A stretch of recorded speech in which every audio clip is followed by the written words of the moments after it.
So there's an actual loss. I've lost my cattle, for instance. I've lost my dairy cows, but there's also the loss of opportunity.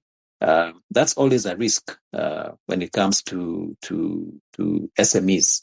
And we have to think about that as more often, and we could do a lot better as SMEs to think about the opportunities that we are losing, not just in terms of the losses that we may incur. For instance, in that example of the dairy farmer, what if the dairy farmer is unable to take advantage of a huge rise in market demand because he didn't know about it?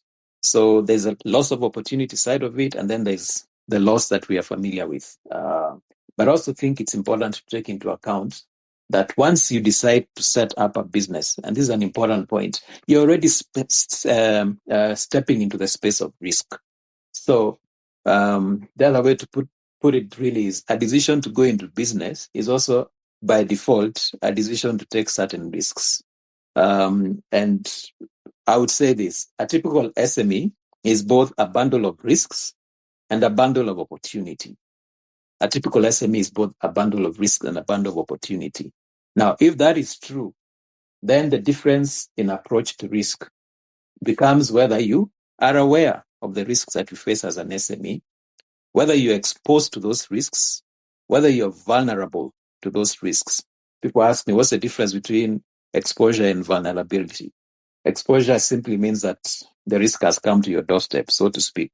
But vulnerability is different. It's come to your doorstep, but maybe your door was not opened. I mean, your door was open, or you forgot to lock your door. So are you exposed to the risk? Are you vulnerable? And then, of course, do you even think about the impact when the risks materialize? And of course, my colleague James has alluded to that. I want to say this, from our experience, we've noted that if you're running an SME, the first port of call should be to establish the risks that are inherent in your business model itself. Like we said, an SME is a bundle of opportunity, and it's also a bundle of risks. So are you aware of those risks? So your first port of call when it comes to risk management for your business as an SME owner is to think that the risks that I'm exposed to just because I'm running this particular business model. Anything can go wrong as far as the business model is concerned. Maybe you can make a mistake around the needs that you're serving, around the clients that you should be serving. You can make a mistake on your value proposition. You can make even a mistake on what it will take to deliver the value proposition. So you can see. Then, of course, there are other things that you don't have control about, like pandemics, locusts, and things like that. So I have one more point to make. From where we sit as an entrepreneurship support organization, we have also seen that the owners of the SMEs can be the biggest source of risk by the kind of decisions they make or they fail to make. So maybe before we look at their businesses as a source of risk, we may also want to look at the owners, especially how they make decisions in their businesses.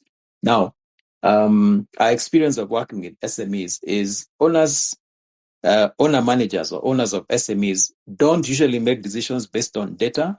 They make decisions based on rules of thumb, trial and error. And of course, in the extreme cases, error and error, So how they make decisions. Now, that decision-making process and how they make decisions can be a huge source of risk. So we are saying your business can be a huge source of risk if you get certain things wrong. And also, how you make decisions can be a huge source of risk. And then on top of that, outside of yourself as a business owner and outside of yourself, outside of your business, the one that you're running, there are also things like pandemics and locusts and flooding and things like that. The other thing that I think I need to focus on, I need to mention before I conclude, is that it's important to know what the SME owner decides to do once he's fully aware of the risk that he's going through.